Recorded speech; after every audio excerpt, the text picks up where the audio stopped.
we need a non-UCC financing statement, okay?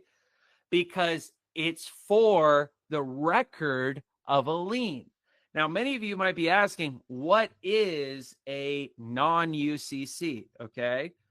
A non-UCC means that it does not conform to the UCC commercial code. It's non-UCC.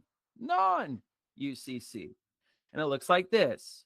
So you now have the UCC financing statement, and you put in first the debtor's name. Who's the debtor's name? I should have used names for this, okay? The debtor, though, is the borrower, okay? That's entity B. Entity B is the borrower. Now you have the secured party, which is the lender, which is entity A, right? That's the lender. What's the collateral? A Ferrari 2025 V12, okay? And you go down here and you read this and you're like, okay, there's a this is a non-UCC filing, okay, which means it's private.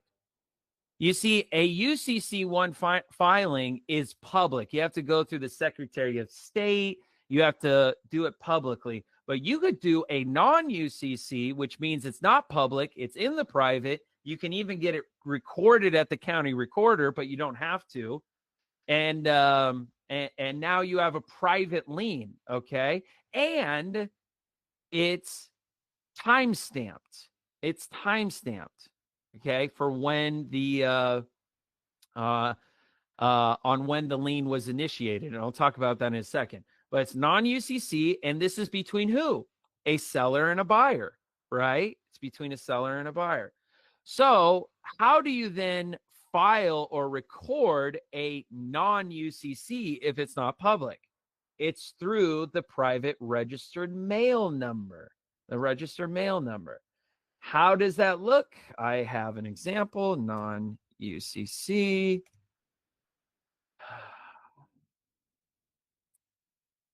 Da-da-da. And it looks like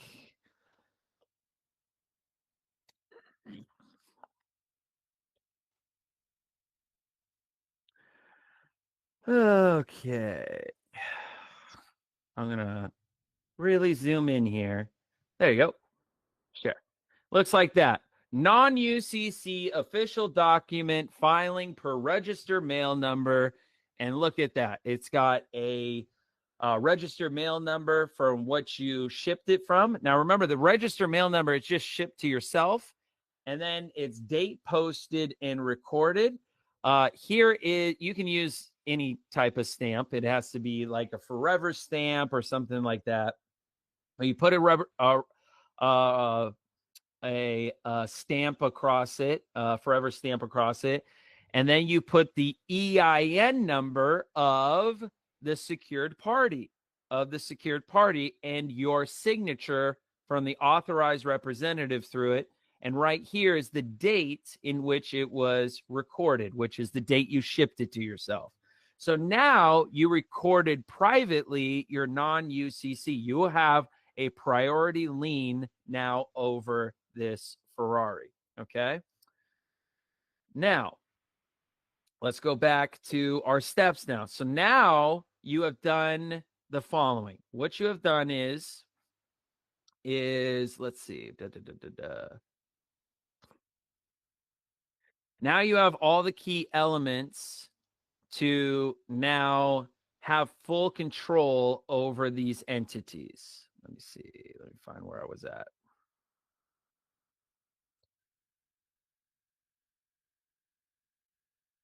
Okay.